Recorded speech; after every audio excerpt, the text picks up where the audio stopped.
का दिन है, लेकिन हम इसे नहीं मानते। हमारी आयु से उतनी बरसें कम हो जाती हैं, तो खुशी का तो दिन है, लेकिन संकल्प का दिन है, भगवान के प्रति समर्पण का दिन है प्रभु। क्योंकि आयु, विद्या, वित्त, ये तीन चीजें गर्भ में आने से पहले निश्चित होती है। आयु और विद्या और वित्त माने पैसा। तो इसलिए ये ना सोचना कि वो हमसे आगे निकल गया और हम पीछे रह गए। हम जो गर्भ में आने से पूर्व भगवान के हाथ से जितने का चेक मिला होगा उतनी व्यवस्था होगी, जितना हमें वहां से मिला होगा उतना ही जीवन होगा। लेकिन हम भगवान से प्रार्थना ये करें कि हे प्रभु, यहाँ चिरंजीवियों का पूजन होता है। भैया हाथ में फूल दो, बच्चे को वो हाथ लगवाओ। आप लोग बोलेंगे अस्वस्थामा बलिर्व्यास हनुमांश्च विभीषणः कृपः परशुरामश्च मार्कंडेय अष्टमः। इन 8 चिरंजीवियों का नाम लेना चाहिए। आपका जो शिशु है वो पूर्ण आयु को प्राप्त होगा। हमने कहा नहीं, भगवान शिव और पार्वती के अलावा कोई आपकी बात नहीं बना सकता। इसलिए शंकर जी से सबको प्रेम होना चाहिए। क्यों? ये ही संकट में तुम्हारे काम आने वाले हैं। अच्छा, इतना सरल कोई देवता भी नहीं। किसी के पास जाओ तो बढ़िया के फूल ले जाओ। कोई गंगा जल चाहता है, कोई दूध चाहता है, और शंकर जी कहते कुछ ना हो भैया, जल के चढ़ाए जम जात ना न पावे कहूँ, चंदन चढ़ाए चित चौगनी सचेत है। त्रिदल चढ़ाए ते त्रिलोचन त्रिपापन को, त्रिगुनी त्रिवेणी की तरंगे कर देते हैं। और बोले कुछ नहीं लाए तो बम बम बम और गाल के बजाए से निहाल कर देते हैं। और कुछ नहीं लायो, बम भोले और कुछ न कहो, हाथ खड़े करके शंकर जी के सामने 3 बार कह दो महादेव महादेव महादेव। इतना न के मिले, शंकर जी को बहुत खुश करना है। एक बार कह दो शंकर जी से राम राम। एक बार राम राम कहने पर शंकर जी उस व्यक्ति को 3 बार प्रणाम करते हैं।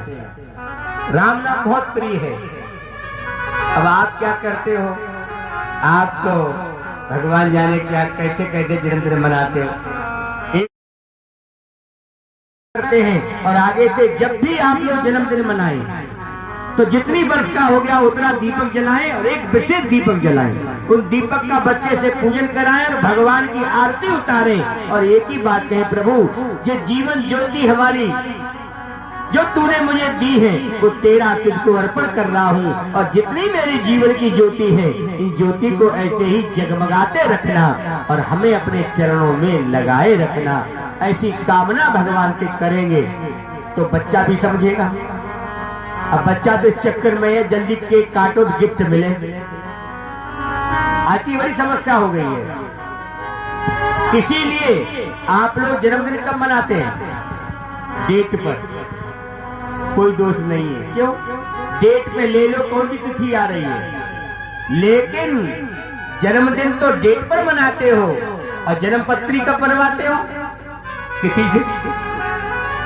क्यों? ब्याह कब निकलता है? तिथि से। और शादी का वो गांठ कब मनाते हो? डेट से। प्रयास करो तिथि वाले दिन पूजा पाठ करो, उस दिन किसी से कुछ लो मत, दो दान करो। और जब लेने की बात आए तो डेट निकाल लो। बोले भैया हम जाते थे, पैदा भाई आ जाओ सब लोग और दे जाओ हमें गिफ्ट, कोई दोष नहीं है। जन्मदिन वाले दिन, शादी वाले दिन हम लोगों को कुछ लेना नहीं चाहिए। ये ऐसा शास्त्र विधान है तो दान करने का है। तो इसीलिए छठ थी, लो बदल गई तिथि। तो जो तिथि हो, माता पिता उस दिन बच्चे को भोग लगवाएं, भगवान को प्रणाम कराएं, सब कुछ करें। और फिर सबको बुलाना हो तो डेट निश्चित कर लेना, तो दोष नहीं है। देखो कुछ चीजें समझनी भी हैं।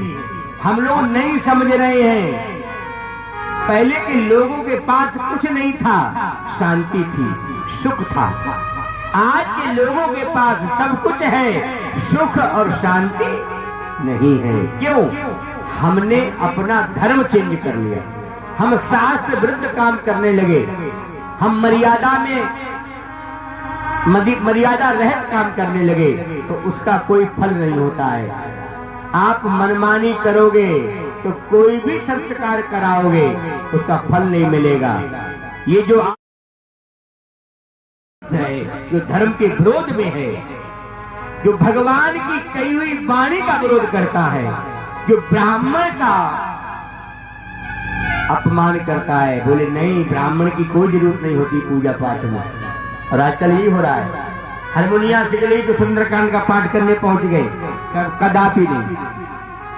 दान करे कल्याण, एन केन विद दीने, दान करे कल्याण। यहाँ जो भी हो रहा है वो संकल्प और मंत्र के साथ हो रहा है।